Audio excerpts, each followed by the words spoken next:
বাংলাদেশের বাইরে পৃথিবীর বিভিন্ন প্রান্তে যেখান থেকে চ্যানেল আই দেখছেন আপনাদের সকলকে সাদর আমন্ত্রণ তৃতীয় মাত্রা দেখবার জন্য। সাম্প্রতিক নানা বিষয় নিয়ে আলোচনার জন্য আমার সঙ্গে স্টুডিওতে রয়েছেন আমার বায়ে বসা আছেন বাংলাদেশ জাতীয়তাবাদী দল বিএনপি মিডিয়া সেলের আহ্বায়ক প্রফেসর ডক্টর মওদুদ হোসেন আলমগীর পাভেল এবং আমার ডানে রয়েছেন এবি পার্টির চেয়ারম্যান মুজিবুর রহমান মঞ্জু, আমার বাংলাদেশ পার্টির চেয়ারম্যান মুজিবুর রহমান মঞ্জু। স্বাগত আপনাদের দুজনকে তৃতীয় মাত্রায়।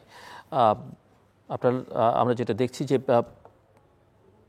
বিভিন্ন রাজনৈতিক দল বিশেষ করে বিএনপি, জামাত এবং এনসিপি তারা উপদেষ্টাদের বিরুদ্ধে প্রায় নিয়মিতই এখন অভিযোগ করছেন এবং উপদেষ্টাদের নিয়ে একটা বড় বিতর্কের জায়গাও তৈরি হচ্ছে। জামাত কিছু উপদেষ্টার বিরুদ্ধে বলে এসছেন প্রধান উপদেষ্টার কাছে, বিএনপি গিয়ে বলেছে যে কিছু উপদেষ্টাকে বাদ দিতে হবে, যদিও নাম বলেননি, এবং বর্তমান সরকারকে একটা তত্ত্বাবধায়ক সরকারের মোডে নিয়ে আসতে হবে। আর এনসিপি অবশ্য তারা খুব একটা বড় পরিবর্তনের পক্ষে না, তবে যতটুকু বোঝা যায় ছাত্র উপদেষ্টাদের নিয়ে বেশি কথাবার্তা বললে বাদ দিতে গেলে তারা অন্য উপদেষ্টাদেরও বাদ দিতে বলবে এবং তাদের সম্পর্কে তাদের কাছে তাদের ভাষায় যথেষ্ট তথ্য প্রমাণাদি রয়েছে। ডক্টর পাভেল, আপনার কাছ থেকে একটু শুনতে চাই যে আপনি এই পরিস্থিতি কীভাবে দেখেন। একটা নির্বাচনের আগে আসলে উপদেষ্টা পরিষদের বদলটা কতটা প্রয়োজনীয় এখন সেটা একটু বোঝা দরকার। আপনি ইতিবাচকভাবে নেতিবাচকভাবে যেভাবেই আমরা দেখি না কেন। ধন্যবাদ। আমার মনে হয় আমার দল বরাবরই এটাকে ইতিবাচকভাবে দেখে এসেছে এবং শুরু থেকে বলেছে যে এই সরকারের সফলতা ব্যর্থতার সাথে বিএনপি নিজেকে অ্যালাইন করতে চায় এবং সেটাতে তাদের অবস্থানে খুব একটা বেশি পরিবর্তন হয়নি। সম্প্রতি যে কথাটি আপনি বললেন যে এই তত্ত্বাবধায়ক সরকারের মতন তাদের আচরণ করবার একটা প্রয়োজনীয়তার কথা আমাদের দলের শীর্ষ পর্যায় থেকে একটা বলা হয়েছে এরকম। এটার আসলে আমি যেটা মনে করি, যেটার ব্যাখ্যাটা এরকম আর মূলত যে নির্বাচন তো এসে গেছে আর কি, আর তত্ত্বাবধায়ক সরকারের ব্যবস্থাপনাও তো বলতে গেলে স্বীকৃত, এটা তো সংবিধান এটাকে ফেরত এনেছে। সেক্ষেত্রে বর্তমান সরকারের আচরণের মধ্যে যেন তত্ত্বাবধায়ক সরকারের যে একটা নিরপেক্ষতার জায়গা যেটা আছে এবং পরিপূর্ণভাবে একটা লেভেল প্লেয়িং ফিল্ড তৈরি করার জন্য নির্বাচনের পরিবেশ তৈরি করা তো তাদের কাজ মূলত। সেই জায়গায় তাদেরকে যেন কনসেন্ট্রেট করেন, তারা অন্য বিষয়গুলোতে আর খুব বেশি মনোযোগী না হয়ে একটা নির্বাচনকে সুষ্ঠু করার জন্য তাদের অবস্থান থেকে যে যে দায়িত্বগুলো পালন করার কথা তত্ত্বাবধায়ক ব্যবস্থাপনা ইতিপূর্বে আমরা তো একাধিকবার সেটা দেখেছি এবং তারা বেশিরভাগ ক্ষেত্রে তারা কিন্তু সফলতার সাথে সেই দায়িত্বটি পালন করেছেন। তো এই সরকারের যেহেতু অন্তর্বর্তীকালীন ব্যবস্থাপনার সময়টা অনেক লম্বা হয়ে গেছে, তো তাদেরকে নিয়ে কিছু প্রশ্ন বিতর্ক সকল ক্ষেত্রে উঠবে, সময় লম্বা হলে সেটা স্বাভাবিকভাবে হয়ে যায়।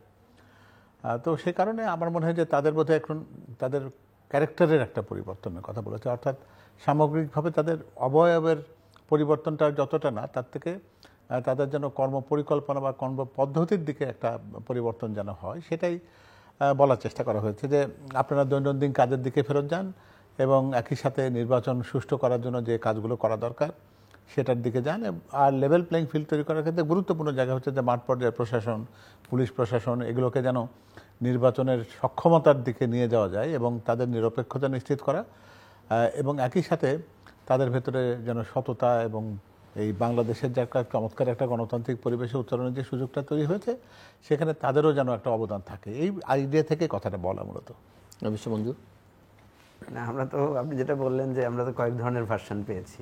প্রথম হচ্ছে একই বিষয় নিয়ে কয়েক ধরনের ভার্সন। হ্যাঁ, এনসিপির লোকেরা কিছুদিন আগে বললেন যে সেফ এক্সিট খুঁজছে কেউ কেউ, এবং সাথে সাথে আবার বেশ কয়েকজন উপদেষ্টা বললেন ওনারা সেফ এক্সিট খুঁজছেন না। মানে এখানে বোঝা যাচ্ছে যে একটু আভ্যন্তরীণ কিছু একটা ব্যাপার আছে। জামাতের খুব সিনিয়র পর্যায়ের একজন নেতা বললেন যে ওনাদের কাছে কল রেকর্ড আছে, ঠিক আছে, তো এখানে উনি কাউকে না কাউকে ইঙ্গিত করেছেন নিশ্চয়ই। আর বিএনপি কালকেও বলেছে, এর আগেও আমরা দেখেছি বিভিন্নভাবে বলছে যে কাউকে কাউকে পদত্যাগ করতে হবে যারা কারা যদি দলগত থাকে। তো এর আগেও কিন্তু এনসিপি যখন এ ধরনের কথা এসেছিল তখন কাউন্টার বলেছিল যে ইশারা ইঙ্গিতে যে বিএনপি পন্থী লোকেরাও সরকারে আছে। তো এতে সরকারের প্রশাসনে, নির্বাচন কমিশনে অভিযোগ সব জায়গায় আর কি, সব জায়গায় আছে। কালকে দেখলাম, কালকে না আজকে দেখলাম মনে হয়, বা হয়তো কয়েকদিন আগে হবে, আপনার আসিফ নজরুল সাহেব বললেন যে আমাদের বিরুদ্ধে যেহেতু সব পক্ষের অভিযোগ আছে সুতরাং আমরা নিরপেক্ষ। তো এই সব বিষয়কে যদি আমরা বিশ্লেষণ করি তাহলে একটা জিনিস পরিষ্কার যে সরকারের ভেতরে উপদেষ্টাদের মধ্যে এক ধরনের চাপা উত্তেজনা, ইন্টারনাল কিছু একটা আছে এবং সেখানে মানে আসলে কেউ সেফ এক্সিট খুঁজছেন কিনা, সেফ এক্সিট খুঁজবেন কারা, এটা একটা প্রশ্ন ছিল। তো আমি তো এটা মনে করি কেউ যদি মানে চুরি, চাঁদাবাজি বা এই ধরনের কিছুর সাথে যুক্ত না হয়, সেফ এক্সিট খোঁজার তো কোনো কারণ থাকতে পারে না। না, ইতিমধ্যে তো ইতিপূর্বে তো কেউ কেউ বলেছিলেন যে উপদেষ্টাদের একজন তো বিএনপির সঙ্গে যুক্ত গুরুত্বপূর্ণ ব্যক্তি, তিনি তো বলেছিলেন যে 8 জন উপদেষ্টার বিরুদ্ধে সুনির্দিষ্ট প্রমাণ আছে। প্রমাণ আছে, হ্যাঁ, এটা বলে তো যদি বিএনপি সেটা পরে বলেছে যেটা তার দলের বক্তব্য, দলের বক্তব্য না, হ্যাঁ, বিএনপি মহাসচিব, এটা সম্ভবত একজন ওনাদের দলের আব্দুল সাত্তার সাহেব বা এই ধরনের কেউ একজন বলেছেন। এনিওয়ে, আমরা যেটা দেখতে পাচ্ছি যে অ্যাকচুয়ালি সরকারের মধ্যে একটু মানে মানে শৃঙ্খলার অভাব বা কিছুটা ভেতরকার যোগ বিয়োগের ঝামেলা আছে। আসলে এখন ব্যাপার হচ্ছে, আমরা যদি এগুলোকে নিয়ে খুব বিচার বিশ্লেষণ করতে যাই তাহলে সরকারের কিন্তু গ্রহণযোগ্যতা বা প্রশ্নবিদ্ধতা খুব করা সহজ। কিন্তু আমরা দেখছি যে মানে প্রফেসর ইউনূস কিন্তু উনি এখন পর্যন্ত, এত আলোচনা হয়েছে, এখনও পর্যন্ত কিন্তু উনি ওনার কোনো উপদেষ্টাকে রদবদল করেছেন বা নতুন করে কাউকে নিয়েছেন, কাউকে বাদ দিয়েছেন, এটা করেন নাই। ওনার প্রিভিয়াস প্র্যাকটিস যেটা আমরা শুনতে পেলাম যে উনি এ ধরনের করেন না, মানে উনি লোকদেরকে সাধারণত নাখোশ করতে চান না। যেমন আমরা দেখেছি যে ওনার অফিসেই কিন্তু একজন সামরিক উচ্চপদস্থ কর্মকর্তা সাবেক আছেন, ওনাকে মানে নিরাপত্তা বিষয়ে ওনাকে দায়িত্ব দেওয়া ছিল।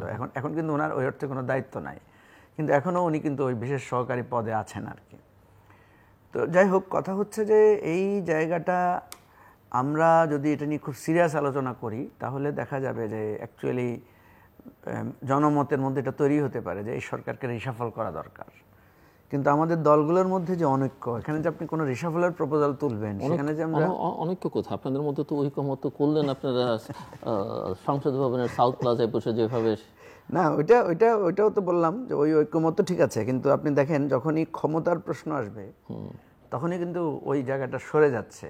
যেমন দেখেন, আমরা ঐক্যমত্য হলাম যে আমরা গণভোট করব, কিন্তু আবার ওখানে গিয়ে গণভোট আগে করব না পরে করব এটা নিয়ে আমরা একমত হতে পারছি না। এবং এখানে আমি কিন্তু স্পষ্ট বলেছি 3টা দলের ইগো কাজ করছে। জামাত বলছে নভেম্বরে হতে হবে, বিএনপি চেয়েছে। আমি বলছি তো এই যে ধরেন আমি যে নভেম্বরে বলেছি এটার উপরে স্ট্রিক্ট, বিএনপি যে বলেছে ভোটের দিন করতে হবে, ইলেকশন একসাথে, এটাতে ওনারা স্থির হয়ে আছেন। এখন এটা তো একটা প্রসেসের ব্যাপার, তাই না? এটা তো কোনো আইনগত বা সাংবিধানিক কোনো প্রশ্ন না, এটা হচ্ছে কোনটাতে করলে সুবিধা।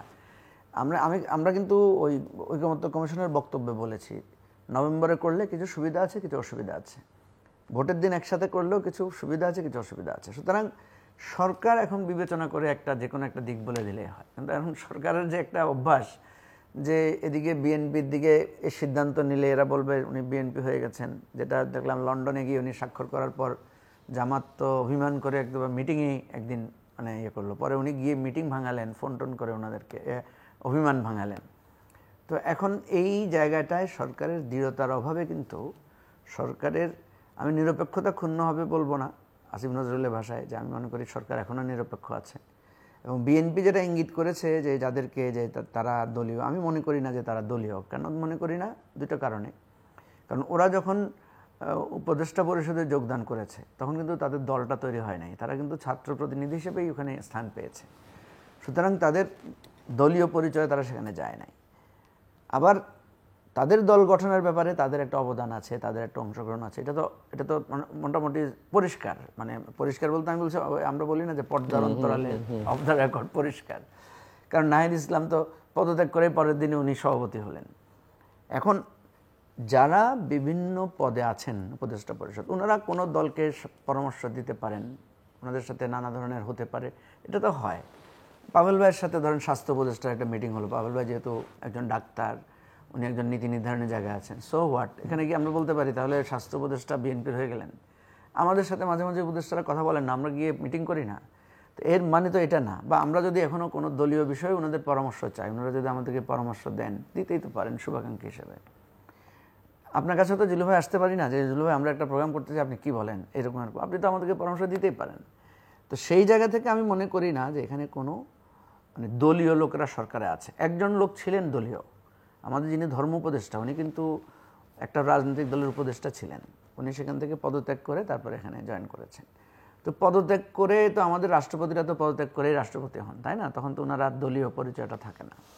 সুতরাং বিএনপি যে কথাটা তুলেছে আমি মনে করি বিএনপি এটা হালকাভাবে তুলেছে, খুব গভীরভাবে তোলে নাই, বা বিএনপি এটা নিয়ে হয়তো অত কঠোর হবে না।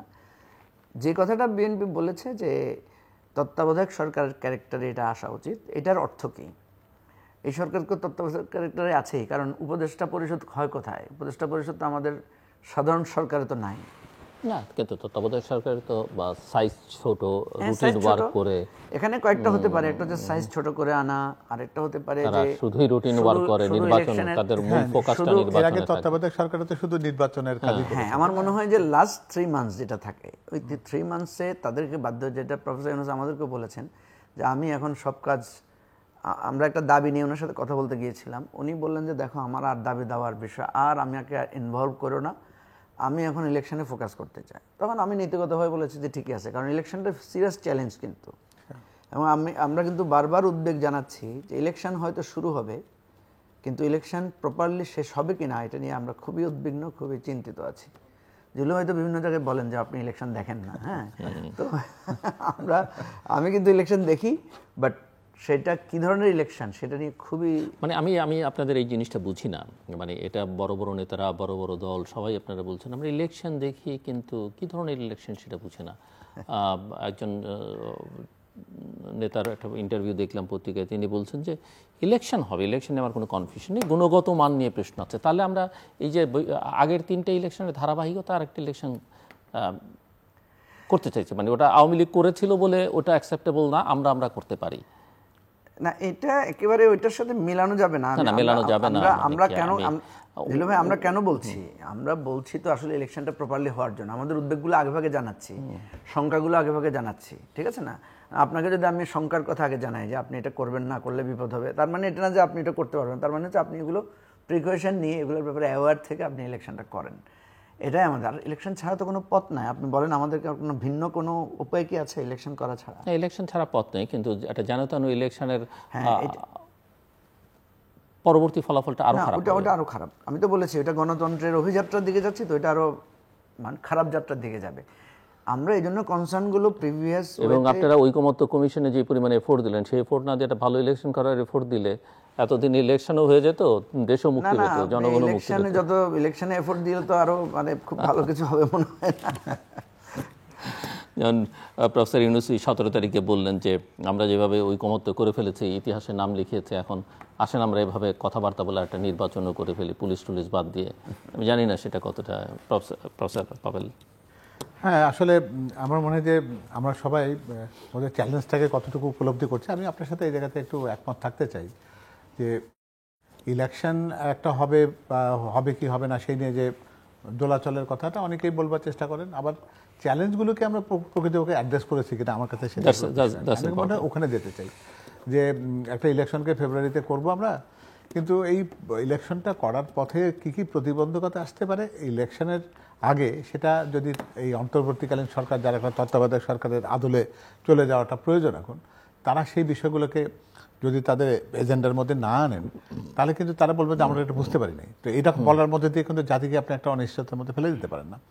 অনেকগুলো চ্যালেঞ্জ আছে। ইলেকশন হয়ে গেল, আমরা তো ভাবিনি এরকম একটা ভাবিনি ইলেকশন এরকম হয়ে হবে, যাবে, এটা এরকম হবে, এটা তো ভাবিনি। কারণ আপনি খেয়াল স্মরণ থাকবার কথা, কয়েক মাস আগে প্রফেসর ইউনূস কিন্তু একবার বলেছিলেন পুলিশ ঠিক হয়নি, কিছু ঠিক হয়নি, ব্যালট বাক্স ছিনতাই হয়ে যাবে, এগুলো কিন্তু তিনি শুধু বলেছেন। তা কেন, বাংলাদেশের কয়েকটা জায়গা আছে যেটা নিয়ে আমাদের আতঙ্কের নিশ্চয়ই কারণ আছে।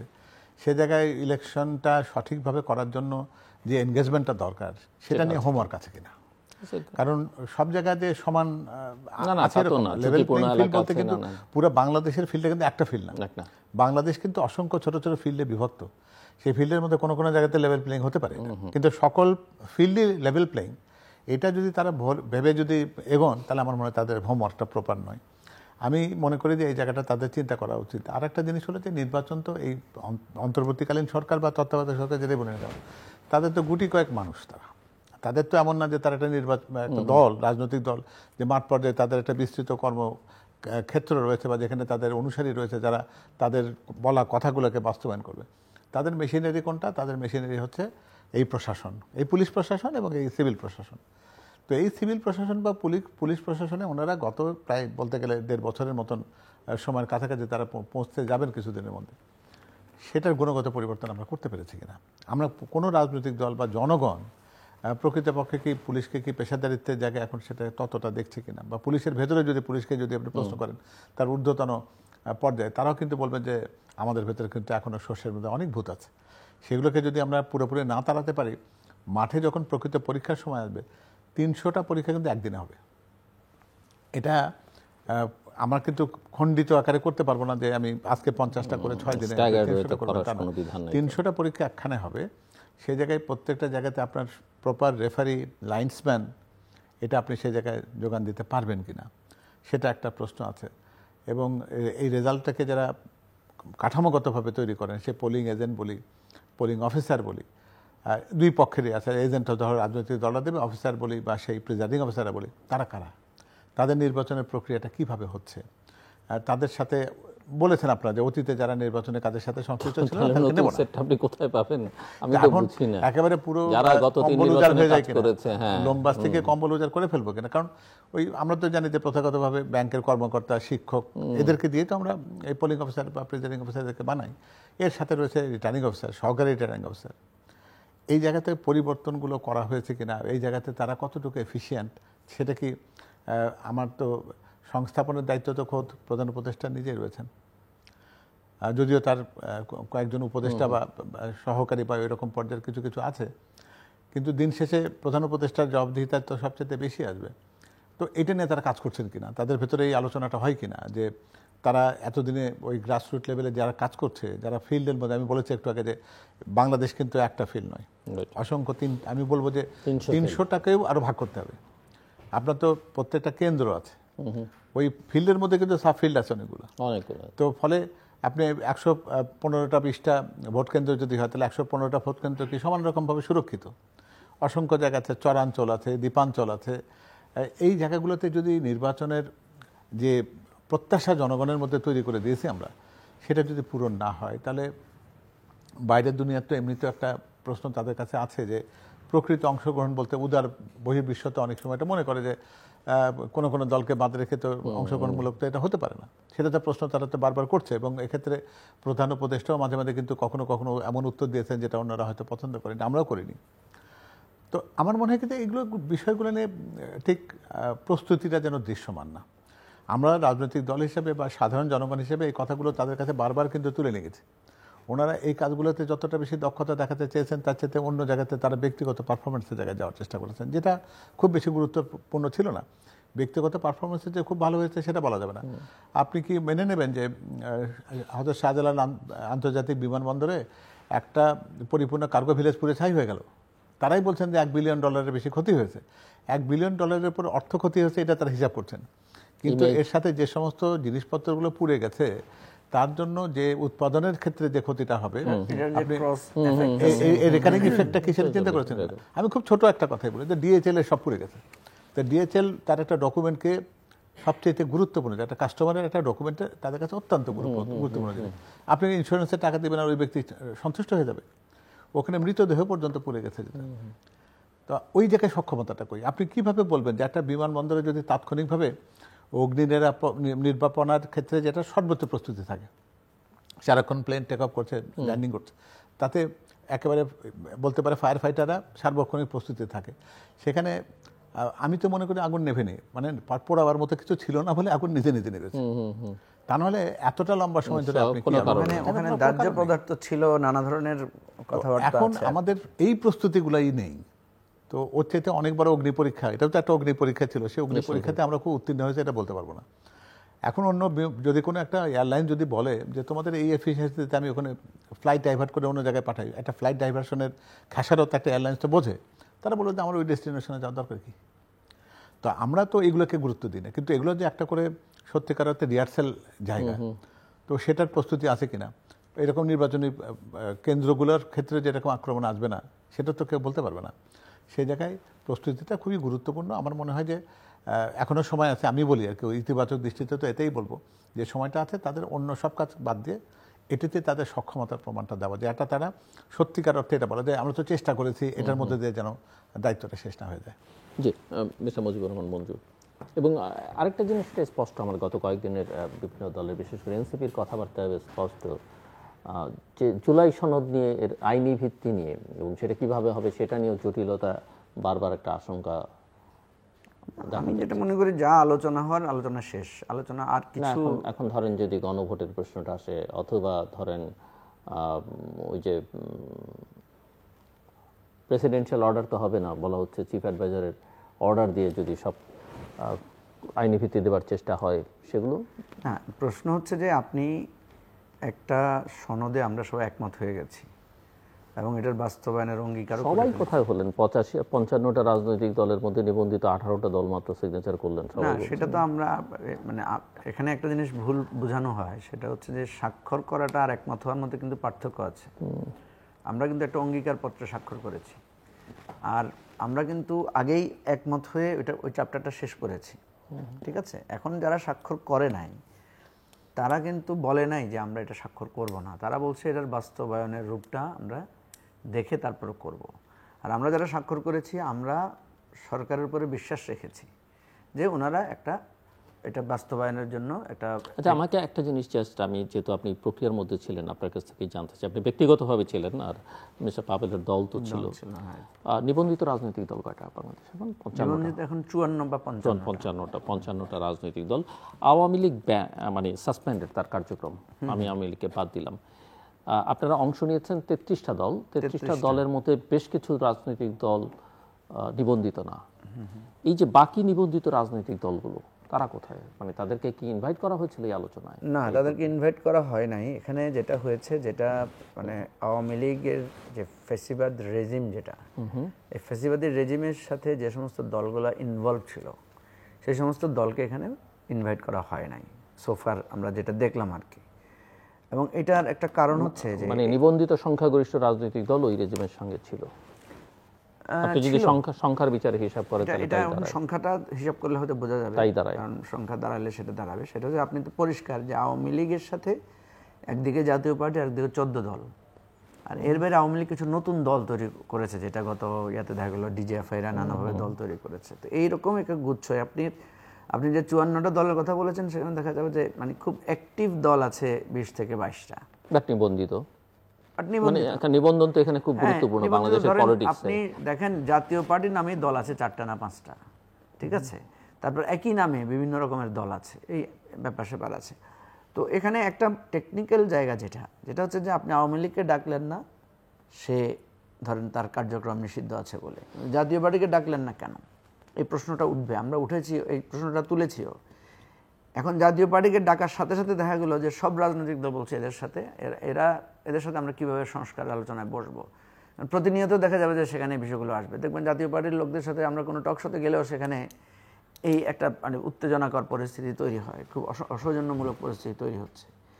ফলে ওখানে কিন্তু রাজনৈতিক দলগুলোর মধ্যেই একটা কনসেনসাস তৈরি হয়েছে যে ফ্যাসিবাদের যারা সহযোগী ছিলেন, সহযাত্রী ছিলেন, তারা এই আলোচনায় থাকতে পারবেন না। ইভেন বাংলাদেশ জাসদ সহ আরও 2-1টা দল, ইভেন আপনার একদিন দেখা গেল যে ইসলামী আন্দোলন বাংলাদেশের ব্যাপারেও একজন প্রশ্ন তুলেছে যে ওনারা এখন ধরেন যেমন বাংলাদেশ জাসদের উদাহরণ দিই। বাংলাদেশ জাসদ এক সময় 14 দলে ছিল এবং বাংলাদেশ জাসদ 14 নির্বাচনে অংশ নিয়েছে, কিন্তু 14 দলের ভেতরে থেকে বাংলাদেশ জাসদ 2018 নির্বাচন নিয়ে প্রশ্ন তুলেছে এবং প্রশ্ন তুলে তারা আবার সেখান থেকে বেরিয়ে এসছে।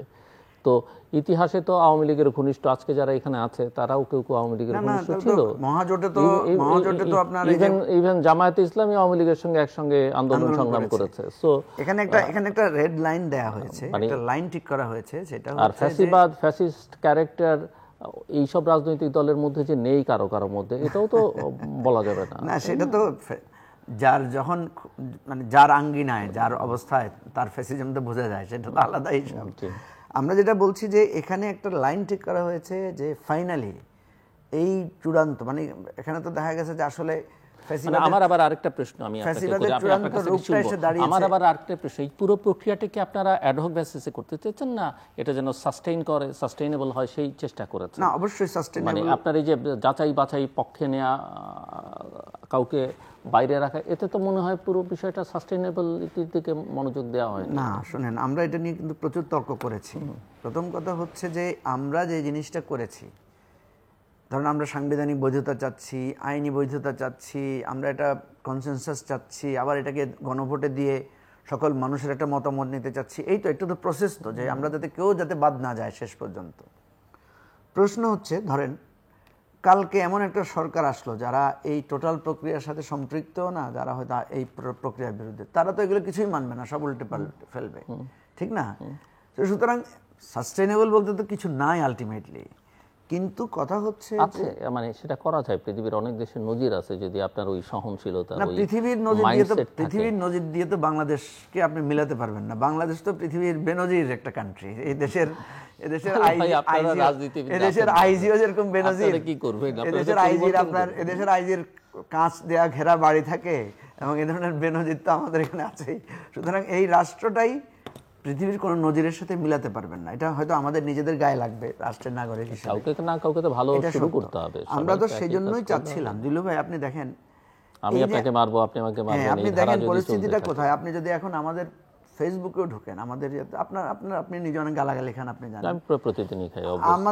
আমি সেদিন আমার একটা ইন্টারভিউ ছাপা হয়েছে প্রথম আলোতে, সেখানে আমি দেখলাম যে নিচে দিয়ে আওয়ামী লীগের সমর্থকরা এত মানে অ্যাগ্রেসিভ, মানে আমি পড়ে শোনালে আপনারা হয়তো হবেন, সময় নষ্ট হবে, যেন পড়ছি না। তাহলে আওয়ামী লীগের মনোভাব হচ্ছে এরকম, বলতেছে যে আইসালে তারপরে তোদেরকে দেখবো।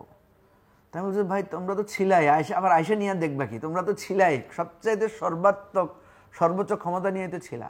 তা আমরা তো সেই ক্ষমতার মধ্যে স্কুইজড হয়ে যেভাবে হোক আমরা আমাদের যান বাঁচিয়ে হোক সংগ্রামের একটা নিশানা তুলেই তো আন্দোলনটা করেছি। তুমি যে আবার আইসা আমাকে দেখবা, তুমি তো ছিলাই, সবচাইতে সর্বোচ্চ ক্ষমতা দিয়ে তো ছিলা। এই যে দেখেন, এখনো তারা যদি মনে করে যে আমরা কেন এই সংস্কৃতি থেকে বেরিয়ে আসতে পারছি, আপনার এটা যেমন সত্যি, তারা এটা করছে, আমাদের ক্ষেত্রে, আমার ক্ষেত্রেও করছে, কিন্তু একই সঙ্গে যারা এখনো ক্ষমতায় যায়নি, যে আমার আশা দেখছে, ইনক্লুডিং যারা ধর্মভিত্তিক রাজনীতির কথা, ইসলামের কথা বলে, তাদের যে ভাষা অশালীন, অশ্লীল, মানে সেটা আপনি সেটা কি বলবেন? তো আমি তো কোনো পার্থক্য খুঁজে পাই না, মানে সেটার শিকার তো আমি নিজেই। তো আমি আপনাকে যেটা বলি সেটা হলো যে এই ফ্যাসিবাদী মানসিকতা, আমি পুরনো কথা তুলতে চাই না দিলু ভাই, তারপরে ধরেন আমি তো একটা দল থেকে বহিষ্কৃত হয়েছি। কেন হয়েছি বলেন? আপনি যদি খোঁজেন দেখবেন, দ্বিমত করেছি বলে, বা একটা সংস্কারের কথা বলেছি বলে। তো এটা কি গণতান্ত্রিক রূপ হতে পারে? আমি তো দলীয়ভাবেই আমি অ্যাসাইন, দলীয়ভাবে আমার উপর দায়িত্ব দলের সাথে দ্বিমত করার, কি বলেন, তাই না? কনস্টিটিউশনে লেখা আছে, পাভেল ভাই আপনাদের পার্টির কনস্টিটিউশনে লেখা আছে না, দলের কোনো নীতি আদর্শের ব্যাপারে যদি দ্বিমত থাকে আপনি নির্ভয়ে বলবেন। আমরা তো ওত নেই সেটার উপরে যে আমি নির্ভয়ে সেটা প্রকাশ করব। তো এখন সেই প্রশ্ন তুললে তো মানে আমরা কেউই এই মানদণ্ডে পৌঁছাতে পারবো না, কারণ কেউই কারো নেতার বিরুদ্ধে কোনো কথা, কারো কোনো কিছুতে আমরা অ্যালাউ করছি না। সেই জন্যই বলছি যে আমাদের তো, আমি ছাত্রদেরকে বলছিলাম যে তোমরা যদি এত জায়গা ঘেরাও করো, পলিটিক্যাল পার্টি অফিস ঘেরাও করো না কেন? পলিটিক্যাল পার্টি অফিস ঘেরাও করে তোমরা বলো যে আপনাদের দলের সংস্কার লাগবে। দেখেন, আমরা দলীয়ভাবে যখন নীতি ঠিক করেছি, আমরা বলেছি যে আমাদের একজন প্রেসিডেন্ট অথবা সেক্রেটারি, ওনারা কেউ 2 অথবা 3 টার্মসের বেশি ইলেক্টেড হতে পারবেন না। কেউ একই সাথে দলীয় প্রধান এবং প্রধানমন্ত্রীর পদ, চিফ এক্সিকিউটিভের পদ ধারণ করতে পারবেন না। এই সংস্কারগুলো যদি দলের মধ্য থেকে শুরু না হয়, তাহলে কিন্তু এটা রাষ্ট্রে সাস্টেইনেবল হবে না। আপনি যখনই 2/3 মেজরিটি পাবেন, আপনি কনস্টিটিউশনই বদলায় ফেলবেন, ঠিক আছে? তো এই জায়গা থেকে আমি আপনার সাথে একমত যে এই দলীয় ফ্যাসিবাদের কোনো সংস্কারের লক্ষণ আমরা দেখতে পাচ্ছি না, এবং একজন আরেকজনকে যে ভাষায় কথা বলছি, ট্যাগিং করছি, ফ্রেমিং করছি, মানে সেম অ্যাজ ওয়েল এজ। এবং দেখেন, কালকে আমি দেখলাম যে এক দলের নেতা বলছেন যে ওই দলের সচিব বেশি, আমাদের দলের সচিব কম, অথচ 2 দলের সচিবরাই কিন্তু নির্যাতিত হয়েছেন একই সাথে। মানে আমি যদি 2 দলের পুলিশ অফিসাররাই কিন্তু একই সাথেই মানে বঞ্চনার শিকার হয়েছেন, 2 দলের লোকেরা একই সাথে জেলখানায় গিয়েছে। যখনই ওনারা একটু সুদিন পেয়েছেন, তখন কিন্তু ওনারা নিজেদের কামড়াকামড়ি করছেন। আমি তো ভয় পাই। আমি আপনাকে একটা ভয়ের কথা বলি, আপনার এই প্রশ্নের উত্তর কারণ অনেকক্ষণ বেশি সময় নেই, আচ্ছা ভয়টা বলেন, শেষ করেন। ভয়টা বলি, সেটা হচ্ছে আমি ভয় পাচ্ছি বিএনপি যদি ক্ষমতায় আসবে তো যে কোনো একটা, মানে কোনো না কোনো দল তো ক্ষমতা আসবে। বিএনপি ক্ষমতায় আসলে আমি বিএনপি জামাতের ভয়াবহ সংঘর্ষের আশঙ্কা দেখি। বাংলাদেশের কোনো শিক্ষা প্রতিষ্ঠান নির্বাচনের পরে দেখেন, নির্বাচনের পরে না, আগে তো দেখি না, এরপরে দেখি যদি কোনো কারণে জামাত যেটা বলছে ক্ষমতায় আসবে, তাহলে আমি দেখি যে জামাতের বিরুদ্ধে একটা বিরাট অ্যালায়েন্স তৈরি হয়ে যেতে পারে ন্যাশনাল, এবং সেখানে ইসলামিক দলগুলো এই অ্যালায়েন্সটা তৈরি করবে। এখনই আপনি দেখছেন হেফাজত সহ বিভিন্ন দল করছে। সুতরাং এই বিষয়টা মানে আপনি এখন আজকে নির্বাচনে ওইটার কিন্তু প্রভাব পড়বে। আমি সময় আর নিচ্ছি না, আপনি পাভেল ভাইকে মানে সংঘাতময় পরিস্থিতি দেখেন। আপনি বলছিলেন না যে দুই দলেরই তো লোকজন আছে, তারা সাফার করেছে, এই করেছে। তো আওয়ামী লীগ তো পলিটিসাইজ করেছে, তাদের মতো করে করেছে, এবং যারা এই যে সাফার করলো দুই দলেরই লোক, এরা দলের লোক হলো কিভাবে, সেটা আমার প্রশ্ন আপনার কাছে থাকলে পরে শুনবো। তারা দলের লোক হলো কিভাবে, এবং তারা দলের লোক যদি এইভাবে হয় তাহলে তো একই চিত্র। তো প্রফেসর পাভেল অনেকগুলো বিষয়ের মধ্যে উনি কথা বলেছেন আর কি। সেটা হলো যে আমার মনে হয় যে এই আপনি যে কথা প্রশ্নটা ওখানে নিয়ে গেছিলেন যে আপনারা ঐকমত্য কমিশনে কাদেরকে নিলেন না, আলোচনাটা কি নিয়ে করলেন, ঐকমত্যটা হলো আপনারা বলছেন যে অ্যাডহক বেসিসে হলো কিংবা সাস্টেইনেবল করতে চেষ্টা করেছেন কিনা। আমার কিন্তু খুবই বিনয়ের সাথে বলতে হয় যে ওখানে যারা ছিলেন তারা ঠিক, আমরা কিন্তু যেটা করছি কাঠামোগতভাবে কিন্তু বর্তমান সংবিধানটা মেনে নিয়ে কিন্তু আমরা সংশোধনের কথা বলছি, যে বলছে যে এই অনুচ্ছেদের রিপ্লেসমেন্টটা এটা দিয়ে যেভাবে হবে। তো সেক্ষেত্রে আলোচনার ক্ষেত্রে কিন্তু আমার কাছে মনে হয় না যে খুব মানে মেধাবী আলোচনা হয়েছে। বিএনপির পক্ষ থেকে সালাউদ্দিন সাহেব মাঝে মাঝেই সংবিধানের ব্যাখ্যা দিয়েছেন অথবা বলেছেন যে এটা করলে কন্ট্রাডিকশন হবে, এটা করা যাবে না। তো এটার বিপরীতে অন্যদের কাছ থেকে কিন্তু আমরা মানে শুধু তর্কের খাতিরে তর্কটা পেয়েছি, কিন্তু যুক্তিগ্রাহ্য যুক্তি দিয়ে কিন্তু এটাকে খণ্ডনের চেষ্টাটা হয়নি বা প্রতিষ্ঠিত করার চেষ্টাটা হয়নি। এবং সেটা আরেকটা বড় একটা প্রতিফলন আমরা যেটা দেখলাম যে পিআর নিয়ে আলোচনা হওয়ার যদি থাকে তাহলে তো ওর চাইতে বড় প্ল্যাটফর্ম কোথায় ছিল আর, সেটার ফয়সালা বা সেটা নিষ্পত্তিটা ওখানে হয়ে যেতে পারতো, বা ওইটা যেভাবে হোক একটা আলোচনার মধ্যে এনে এটার পক্ষ বিপক্ষ ভালো মন্দ একটা অ্যাসেসমেন্ট করে ওখান থেকে বলা যেতে পারতো যে ঠিক আছে আমরা এইটুকু নিতে পারি বা এইটুকু না নেওয়া ঠিক। অথবা যদি বলি যে না ঠিক আছে আপনি যদি এটা মনে না করেন তাহলে এটা আমরা এটাই নীতিগতভাবে মেনে নিচ্ছি যে পিআর যেহেতু আমাদের দেশে এখনও পর্যন্ত এক্সপেরিমেন্টাল আছে, এটা আগামী নির্বাচনে ম্যানিফেস্টোর মধ্যে আপনারা যে যেমন করে চান সেটাতে সংযুক্ত করেন। যদি জনগণ যদি মনে করে যে আপনাদেরকে তারা এটাতে সমর্থন করতে চান তাহলে পরে সংসদের ভিতরে গিয়ে আপনারা আইন করে এটাকে পরিবর্তন করবেন। প্রশ্নটা হচ্ছে যে এই কাজটা যদি সঠিকভাবে হতো তাহলে কিন্তু আমরা এই ঐক্যমত্য নিয়ে যে অনৈক্যর যে বাতাবরণটা দেখলাম পরবর্তী পর্যায়ে গিয়ে, সেটা তো মানুষ পছন্দ করেনি। মানুষের প্রত্যাশা ছিল ঐক্যমত্য করবার জন্য গেছেন। আবার অনেকে বলছেন যে ওই শব্দগত সমস্যা আছে। একটা রাজনৈতিক দলের তো নিজস্ব একটা নীতিমালা থাকে, তাই না? তারা কিভাবে সরকার পরিচালনা করতে চায়, দেশের জন্য তারা কিভাবে তারা দল পরিচালিত হবে। তো একটা দলের সাথে একটা পার্থক্য থাকে বলে তো ভিন্ন রাজনৈতিক দল হয়। তা আমি যদি অন্য দলের সাথে আমার যদি সবাই যদি মিলে যায় তো আলাদা রাজনৈতিক দলের তো দরকার নেই। তাহলে ফলে ধারণাগতভাবে ঐক্যমত্য কিন্তু সব জায়গায় হতে পারে না। আপনি আপনার মতামতটা দিতে পারেন, সেই মতামতের ক্ষেত্রে এখানে আবার সংখ্যাগরিষ্ঠ দিয়ে বিবেচনা করার সুযোগ আপনার নেই, কারণ সংখ্যাগরিষ্ঠতা মাপবেন কি দিয়ে আপনি? ওখানে যারা উপস্থিত আছেন তাদের জনপ্রতিনিধিত্বের সংখ্যাগরিষ্ঠতার হিসাব তো ওখানে নেই। ব্যক্তি পর্যায়ে আছে যে একজন একটা দলের পক্ষে একজন বা দুজন করে আছে। তো সুতরাং এই জায়গাতে অনেকগুলো বিষয় ছিল যেটা কিন্তু আমরা একটা বলতে পারি যে একটা শুভ বুদ্ধির উদয় হবে এই প্রত্যাশার থেকে কিন্তু আলোচনার মধ্যে আমরা ঢুকেছিলাম। কিন্তু দিন শেষে শুভ বুদ্ধির উদয় হয়েছে কিনা সেই প্রশ্ন কিন্তু জনগণের মধ্যে একটা রয়ে গেছে। আপনি যদি ওই কথাটিতে আসি, যেমন বলছে যে কয়েকটা দল একত্রিত হয়ে একটা 5 দফা দাবি নিয়ে একটা আন্দোলনের মধ্যে গেছেন। আচ্ছা, একটা প্রশ্ন এরকম থাকতেই পারে যে পিআর প্রথা যদি নির্বাচনে যদি না মানা হয় তাহলে তারা এটাকে দাবি হিসেবে প্রতিষ্ঠিত করতে চাইবেন। সেই দলই কিন্তু 300 আসনের তাদের মনোনয়ন দিয়ে দিয়েছেন এবং তাদের শীর্ষ নেতারা যারা আছেন একজন মিরপুর থেকে আরেকজন খুলনা থেকে নির্বাচনী প্রচার চালিয়ে যাচ্ছেন। তো পিআর পদ্ধতিতে তো অঞ্চল ভিত্তিক আসন ভিত্তিক মনোনয়নের তো সুযোগই নেই। তাহলে এই বৈপরীত্যটাকে যারা প্র্যাকটিস করছেন তারা ওই জায়গা থেকে ঐক্যমত্যের জায়গাতে ওই জিনিসটা ফয়সালা না করে এটা যদি নিয়ে যান ওখানে, তাহলে আপনি যে কথাটা শুরুতে বলছিলেন যে নির্বাচনটাকে বিশুদ্ধ করার সুযোগের সবচাইতে বড় অন্তরায় তো এগুলো, যে আপনি নীতিগতভাবে এখন পর্যন্ত আপনি সরকারকে একটা অস্বস্তিতে রাখতে চান যে আমার এই দাবিটা মানতে হবে। সরকারের কাছে এখন তো দাবি করার সময় বোধহয় শেষ হয়ে গেছে।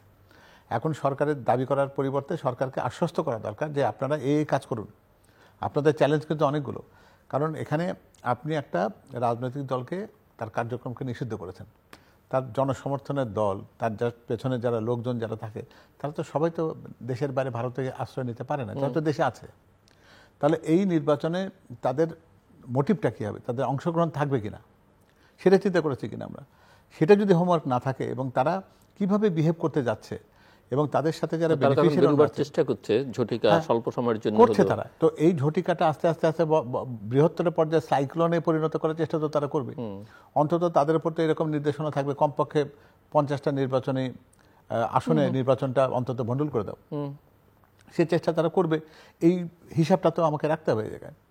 আবার একই সাথে আবার কেউ কেউ এটা বলার চেষ্টা করছেন যে গণভোট নিয়ে আবার আলোচনাটাকে নিয়ে এসে আমরা কিন্তু এই দীর্ঘসূত্রিতাটাকে বাড়াচ্ছি। কারণ আপনি যদি নির্বাচনের পূর্বে যদি তত্ত্বাবধায়ক ব্যবস্থার হিসাবটা করেন, তাহলে ডিসেম্বরের বলতে গেলে নভেম্বরের ফার্স্ট উইক থেকে কিন্তু কাউন্টডাউনটা হওয়ার কথা। যদি 90 দিনের হিসাবটা আমি করি, তাহলে আপনি ওই 90 দিনের হিসাবের মধ্যে আপনি আন্দোলনের বা দাবির জায়গাতে থাকবেন।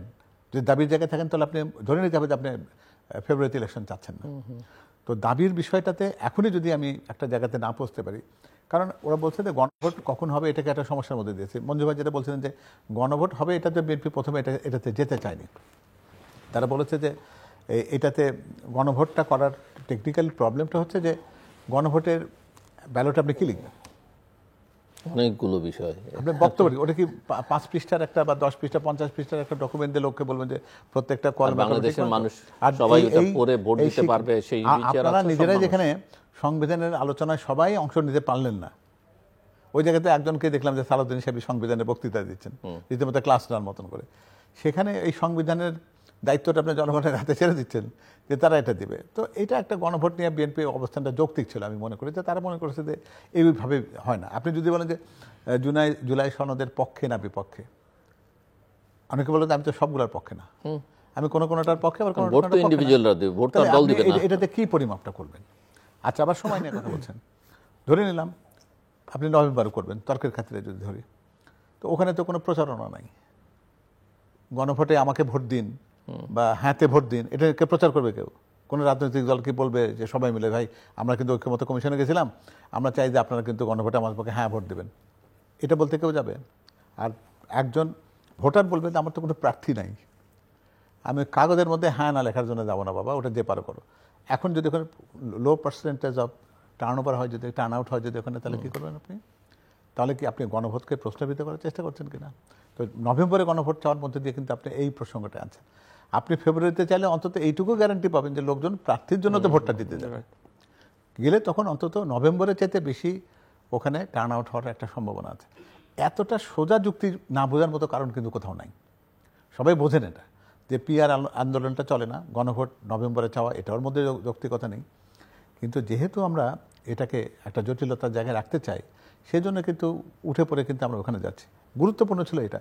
যেমন এই কথাটা মঞ্জু ভাই যেমন বলছেন যে সরকার গঠিত হলেও সরকারের স্থায়িত্বকে চ্যালেঞ্জ করবার মতন একটা শক্তি তৈরি হবে। আপনি বলছেন জামাত বা বিএনপি একে অপরের ক্ষেত্রে করবে যদি তারা কেউ না দিতে পারে। আপনি ওই জায়গাতে আওয়ামী লীগকে ধরছেন না কেন? তারা কি বসে থাকবে ওই জায়গাতে? তাদেরও তো যে কোনো সরকারি, জামাতের সরকারি বা তর্কের ক্ষেত্রে জন্য তারা কি তাকে কি সন্তুষ্ট চিত্তে মেনে নেবে এটাকে যে না তারা কার্যক্রম পরিচালনা করুক? সেই জন্য বিএনপির ভারপ্রাপ্ত চেয়ারম্যান সাহেব কিন্তু একটা খুবই গুরুত্বপূর্ণ একটা ধারণা অনেক আগে দিয়েছিলেন যে আগামী সরকার যদি জাতীয় সরকারের ধারণায় না যেতে পারে, তাহলে আপনি কিন্তু দেশকে সামনের দিকে নিতে পারবেন না। এবং এই জাতীয় সরকারের ধারণাতে আগে থেকে সবাইকে বলতে হবে যে না ঠিক আছে, ইলেকশনের ফলাফল যাই হোক, আমরা কিন্তু সরকার গঠনের ক্ষেত্রে ফ্যাসিবাদ বিরোধী আন্দোলনে যারা ছিলাম তারা সবাই মিলে জাতীয় সরকার করব। একটা শক্তিশালী সরকার যদি না থাকে, তাহলে বিরোধী দল যদি সরকারকে আনস্টেবল করতে চায়, তার সাথে আওয়ামী শক্তি যদি যুক্ত হয়, তাহলে সেক্ষেত্রে যে কোনো সরকারের পক্ষে এত বড় চ্যালেঞ্জ, অর্থনীতির এত বড় বড় চ্যালেঞ্জ রয়েছে, আমাদের শিক্ষা স্বাস্থ্য সকল ব্যবস্থাপনায় আমাদের প্রত্যেকটা বলতে পারি যে রাষ্ট্রের অস্তিত্বের স্তম্ভগুলো সবগুলো বিনষ্ট হয়ে গেছে, সেখানে কিন্তু পাওয়া কিন্তু খুব মুশকিল। আর একটা কথা যেটা মঞ্জু ভাইয়ের কথা থেকে এসেছিল যে খুব কর্কশভাবে, খুব নোংরাভাবে, অশ্লীলভাবে এখন যে কোনো যদি আমার কোনো কথা পছন্দ না হয়, সেখানে আক্রমণটার মধ্যে কোনো শালীনতা বা ভদ্রতা নেই। এমনকি দেখলাম যে প্রধান নির্বাচন কমিশনার বললেন যে আগামী নির্বাচনটা এটা অনলাইন সোশ্যাল মিডিয়া এটার গুরুত্ব সবচেয়ে বেশি থাকবে। এটা বলে কি ইনডিরেক্টলি উনি এটাদেরকে বলে ইম্পর্টেন্সটা দিলেন না? তাহলে এটাকে আমরা কি কোনো নীতিমালার মধ্যে আনার চেষ্টা কি করেছেন? সরকারকে বলেছে যে না বিটিআরসি খুবই স্ট্রিক্ট থাকবে, কোনো রকম নেতিবাচক বা কোনো রকম অশ্লীল কমেন্ট হলে একে বাদ দিয়ে দেওয়া। এই কথাটা বলার মতন এত বড় বড় আইটি স্পেশালিস্ট, এত বড় বড় দক্ষ ব্যক্তিত্ব নিয়ে সরকার চলছে, তারা নাকি সবাই এক একজন এক একটা জায়গাতে বিদ্যা দিগ্গজ সব। তা এই ইস্যুগুলোকে অ্যাড্রেস না করে আপনি এগুলো এখন থেকে কন্ট্রোল করা উচিত। এইটা নিয়ে কোনো পদ্ধতিগত কোনো অ্যানাউন্সমেন্ট নেই, নীতিমালা নেই। এখন থেকে বলা হচ্ছে যে এখনই যদি কেউ কোনো বিরুদ্ধ মতের ক্ষেত্রে যদি পছন্দ না হয়, একেবারে বট বাহিনী দিয়ে অশ্লীল আক্রমণের জন্য ফেলে দেবেন, একবারে তার নাস্তানাবুদ করবেন, চরিত্র হরণ করবেন, মহিলাদেরকে কোনো কথাই বলতে দেবেন না। এটা যদি চলে তাহলে কিন্তু আপনি জেনে শুনে একটা অগ্নিকুণ্ডে ঝাঁপ দেওয়ার প্রস্তুতি নিচ্ছেন। তো চ্যালেঞ্জের যে জায়গাগুলো আছে সেগুলো কিন্তু খুব স্পষ্ট, এমন না যেগুলো অদৃশ্য দেখা যাচ্ছে না বা অ্যান্টিসিপেটরি। তো প্রস্তুতিটা সেই মোতাবেক নয়, এটি কিন্তু একটা কনসার্নের জায়গা। জি মিস্টার মঞ্জু, পাভেল ভাই যে আলোচনাগুলো ছিল আপনার কাছে, আমি সেটাতে যাচ্ছি। পাভেল ভাই যে আলোচনাগুলো তুলেছেন এগুলো অলমোস্ট আমরা ডিটেইল আলোচনা করেছি। আসল সমস্যা আমরা যেহেতু সমাধান চাই, সুতরাং সমাধানের পথে হাঁটার জন্যই যতটুকু স্যাক্রিফাইস করে মিলে, কেন গণভোটের ব্যাপারটা গিয়েছে এগুলো অনেক বলেছে, জন্য রিপিট হবে, জন্য বলতে চাই না। গণভোটের জায়গাটা এই জন্য যাওয়া হয়েছে, যেটা জিলু ভাই প্রশ্ন তুলেছেন যে আপনার কয়টা দল সেখানে আছেন, কতগুলো লোকের প্রতিনিধিত্ব আপনারা করছেন, এই প্রশ্নটা থাকবে যাতে জনগণ বলতে পারে যে আমি এটার পার্ট ছিলাম। জটিলতা থাকবেই, আপনি যত ধরনের পদ্ধতিতে যান। যেমন ধরেন আমাদের কমিশনগুলো কিন্তু পাবলিকলি আহ্বান করেছিল যে আপনাদের কার কার পরামর্শ আছে, কী কী সংস্কার চান জানান। তো কয়টা লোক পার্টিসিপেট করেছে, কত হাজার লোক করেছে? কারণ সবাই বলবে যে আমি তো ওয়েবসাইট পড়ি না, আমি তো ওইটা জানি না, পত্রিকা পড়ি না। তো এটা তো আপনার নাগরিক দায়িত্ব, তাই না? এখন ধরেন যে লোক মানে এই মনে করবে যে আমি এই ভোটে অংশ নিব না বা আমি ভোট দিব না, তাহলে উনি না দিবেন। আর উনি যদি মনে করেন যে আমি এখানে অংশগ্রহণই করবো না, তাহলে তো দায়টা তো মুক্তি পাচ্ছে। কিন্তু একটা প্রশ্ন যেটা টেকনিক্যাল পাভেল বলেছেন যে আপনার কতগুলো বিষয় আপনার ঐকমত হচ্ছেন, 84টা বিষয়। আপনি গণভোটে কি দিবেন? আপনি জুলাই সনদ এর পক্ষে না বিপক্ষে? জিলু ভাই এই কথাটা এখন আপনার 84টার মধ্যে ধরেন আপনারা সবাই মিলে একমত হচ্ছেন, আমি একজন ইন্ডিভিজুয়াল, আমি কোনো পার্টি করি না, আমি 80টা একমত, 4টা একমত। আমাদের কনস্টিটিউশন যখন তৈরি হয় তখন কি গণভোট দিয়ে কনস্টিটিউশন তৈরি হয়? তখন তো একটা সাংবিধানিক সভা হয় বা একটা কনস্টিটিউশন অ্যাসেম্বলি হয়। কনস্টিটিউশন অ্যাসেম্বলির কি সংসদ থাকলে তার কোনো সমস্যা নেই? আমি আপনাকে সেটাই বলছি, এটা তো আলটিমেটলি সংসদেই যাবে। এই জিনিসটা সংসদে যে এখানে যেহেতু একটা জিনিস এই জন্যই বুঝছে না লোকেরা, বা বুঝলেও না বোঝার ভান করছে। একটা জিনিস হচ্ছে এখানে এই জিনিসগুলো পার্লামেন্টে সাফিসিয়েন্ট ছিল করার জন্য, কিন্তু যেহেতু এখানে কনস্টিটিউশনের মেইন ক্যারেক্টার চেঞ্জ হচ্ছে কয়েকটা বিষয়ে, সো এটা কনস্টিটিউশন এটার জন্য সে কভার করতে পারবে না সেটাকে। এই জন্য বলা হচ্ছে গণভোট তাকে এই শক্তিটা দিবে, এই ক্ষমতাটা দিবে। নেক্সট পার্লামেন্টকে গণভোট এই ক্ষমতাটা দিবে যে তারা যাতে এই ফান্ডামেন্টাল চেঞ্জগুলোর জন্য তারা ক্ষমতা প্রাপ্ত হয়। পার্লামেন্টের তার ক্ষমতা লাগে না, গণভোট দিয়ে ক্ষমতা লাগবে। না, পার্লামেন্ট কি করতে পারে? পার্লামেন্ট ফান্ডামেন্টাল ক্যারেক্টার তো চেঞ্জ করতে পারে না। তখন একটা গণভোটে যায়, গণভোট গেলে তখন তারপরে আমি আপনাকে যেটা বলছি, কনস্টিটিউশনের অ্যামেন্ড করতে পারে পার্লামেন্ট, ঠিক আছে, কিন্তু কনস্টিটিউশনকে সংস্কার করা, পুনর্লিখন বা আমরা যে ম্যাসিভ করেছি এটা করতে পার্লামেন্ট পারে না। ফলে এই জন্য এনসিপি দাবি তুলেছিল যে এটা একটা কনস্টিটিউশন অ্যাসেম্বলি করার জন্য। বিএনপি এটাতে এগ্রি করে নাই, এবং কনস্টিটিউশন অ্যাসেম্বলি করলে কিন্তু আরও একটা জটিলতা আছে, এটা আমরা পরে এনসিপিকে ম্যানেজ করেছি যে তোমরা যদি কনস্টিটিউশন অ্যাসেম্বলির কথা বলো, কনস্টিটিউশন অ্যাসেম্বলি তখন এটা আমাদের এটা ধারণা বাদও দিতে পারে। তারা মনে করবে আমরা সংবিধান প্রণয়নের ক্ষমতাপ্রাপ্ত হয়েছে জনগণের কাছ থেকে, তারা নতুন সংবিধান করবে। তাদেরকে বলেছি যে ধরো ইসলামিক পার্টি ক্ষমতা পেয়ে গেল, তারা বলবে আমরা ইসলামিক সংবিধান করবো, তখন তোমরা আবার ঝামেলা করবা। তো এই ধরনের অনেক আলোচনা আমাদের মধ্যে পরিষ্কার মানে একেবারে আনুষ্ঠানিক অনানুষ্ঠানিক আলোচনা হয়েছে। আমাদেরকে মনে রাখতে হবে আমরা একটা জটিল জায়গায় পড়েছি, এবং এই জটিল জায়গাটা আমাদেরকে হাসিনা ফেলেছে। এখানে আমাদের কোনো দোষ নেই। আপনি যে প্রশ্নটা তুলেছেন আমি সেটার উত্তর দিই। দেখেন 1500 কর্মকর্তা অ্যাপ্লাই করেছে যারা পদোন্নতি বঞ্চিত হয়েছে, যাদেরকে ট্যাগ দেওয়া হয়েছে এরা বিএনপি জামাত। 1500 কর্মকর্তা। আপনি যে বলছেন না দলীয় কর্মী আসলে না, আমি সেটাই বলছি। এখন তাদেরকে যেমন ট্যাগ দেওয়া হচ্ছে, এখন যারা আছে বা বিগত 3টে নির্বাচনে যারা কাজ করেছে তাদেরকেও যদি আপনি আওয়ামী লীগ বলে ট্যাগ দিয়ে দেন, এই ট্যাগ তো আমরা সারাইতে পারবো না। এটা করবে যারা ক্ষমতায় আসবে পরে, তারা যদি আরো রিফর্ম করতে চায়। আপনাকে এটা মনে রাখতে হবে ইমিডিয়েট। আপনি খুব সহজ ধরেন, আমরা প্যাঁচ ধরলে অনেক প্যাঁচ ধরতে পারবো। ইমিডিয়েট 5টা সচিব পালায় গেল, 10টা পুলিশের ডিআইজি পালায় গেল। আপনি এখন ডিআইজি পাবেন কোত্থেকে? ডিআইজি তো ওদেরকে পাবেন যাদেরকে ওরা বিএনপি বলে ট্যাগ দিয়ে মানে প্রমোশন দেয় নাই। এখন আপনি যখন আপনি দেখছেন কিন্তু প্রমোশন বঞ্চিত, আপনি দেখছেন কিন্তু বঞ্চিত লোক, কিন্তু পাবলিক দেখতেছে ও তো বিএনপির লোক, সে তো জামাতের লোক। এই যে বলছেন না জামাতের সচিব আসলো থেকে, বিএনপির সচিব আসলো থেকে, কারণ ওরে তো বিএনপি জামাত ট্যাগ দিয়েই ওরে প্রমোশন দেয় নাই। এখন যখন দেখেন 746 জনকে পদোন্নতি দেওয়া হয়েছে, তার মধ্যে 119 জন সচিব, ঠিক আছে, এটা কিন্তু একটা কমিশনের মধ্যে দিয়ে দেওয়া হয়েছে, একদম থ্রো প্রসেস, 1500 থেকে 700, তাহলে বুঝা গেছে অনেককে বাদ দেওয়া হয়েছে।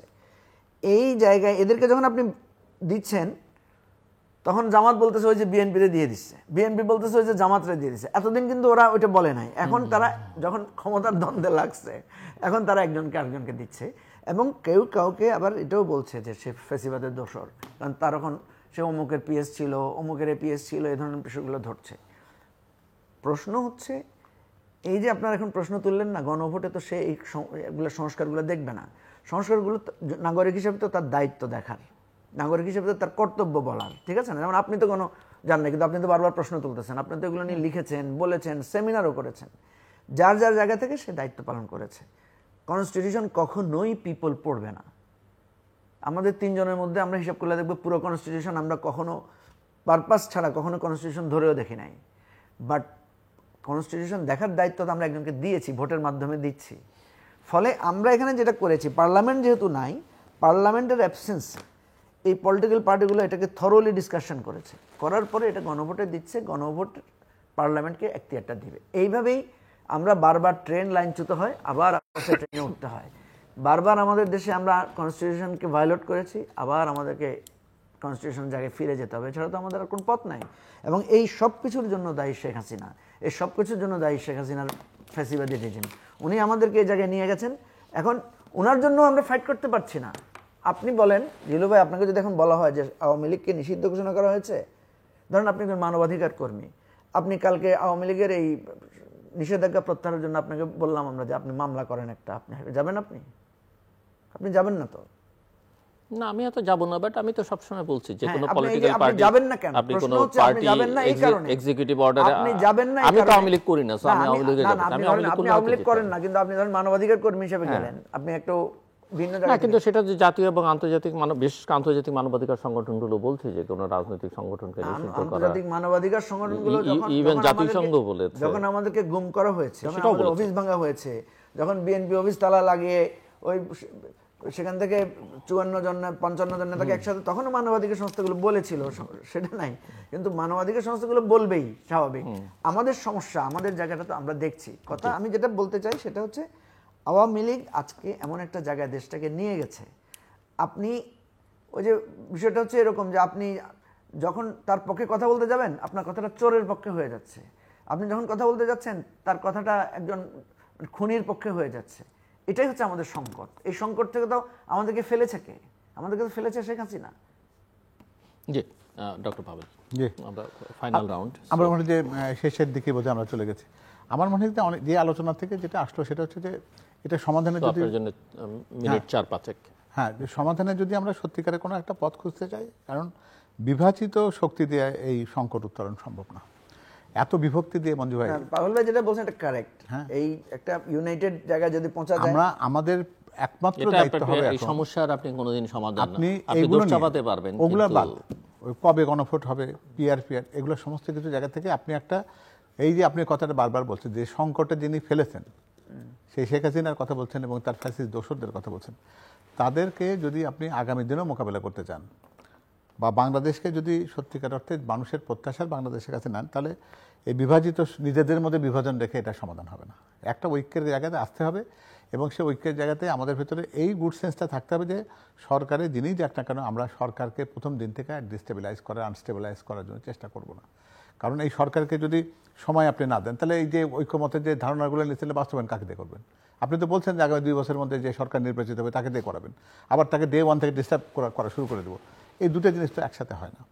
তো আমার যেটা মনে হয় যে আর বিভক্তির কোনো কথা না, আর ওই চরিত্র হননের চেষ্টার মধ্যে দিয়ে আমরা আমাদের তরুণ প্রজন্মদেরকে নষ্ট না করি।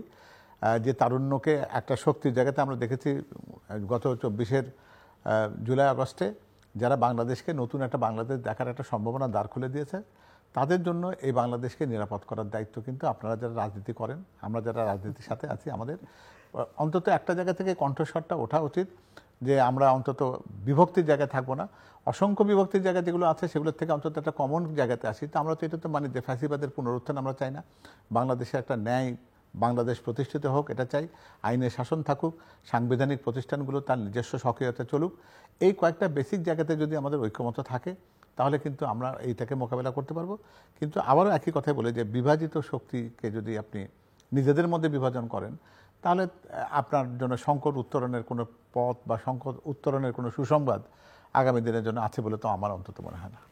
আচ্ছা বন্ধু, হ্যাঁ, আমি পাভেল ভাইয়ের সাথে একমত, কিন্তু পাভেল ভাই সব বিভাজন তো আপনি দূর করতে পারবেন না।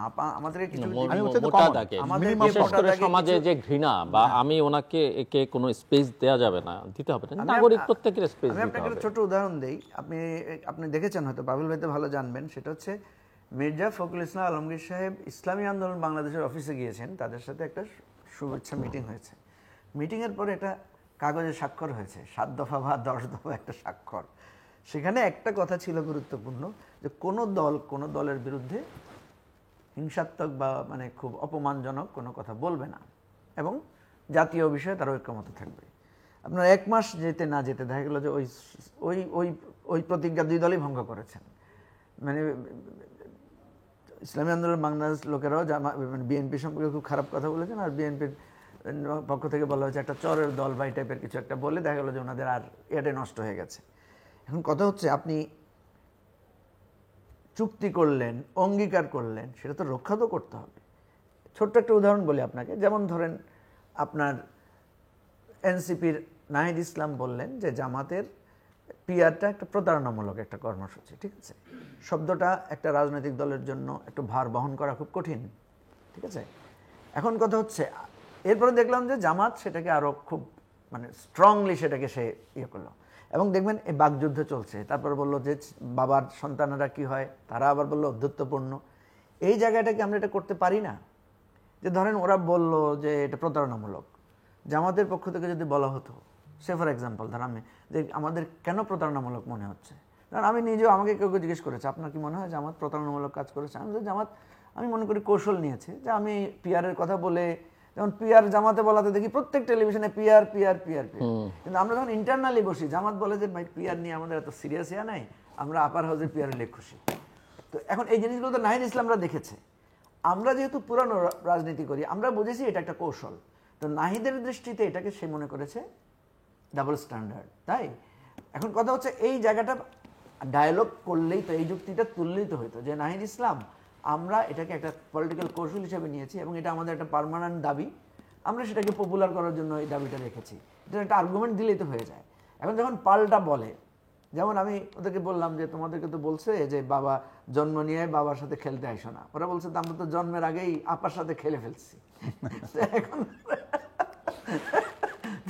এখন এই আমি বারবার বলার চেষ্টা করি, বিএনপিকেও আমি বলেছি, জামাতকেও আমরা ঐকমত্য কমিশনে বোঝানোর চেষ্টা করেছি, এই প্রজন্মের সাথে আমাদের একটা গ্যাপ আছে, জেনারেশন গ্যাপ আছে। আমাদের বাচ্চাদের সাথে, আমাদের মানে থার্ড জেনারেশনের সাথে দেখবেন তাদের ভাষা, তাদের আচরণগত একটা পার্থক্য আছে। তো এই জায়গাটায় যদি আমরা ওই যে আপনি যেটা বলেছেন যে বিভাজনের জায়গায় না গিয়ে ওদের এই সমস্ত, আমাকে অনেকে বলে যে ওরা খুব অধ্যত্বপূর্ণ, অধ্যত্বপূর্ণ বলেই তো হাসিনাকে সরাইতে পারছে।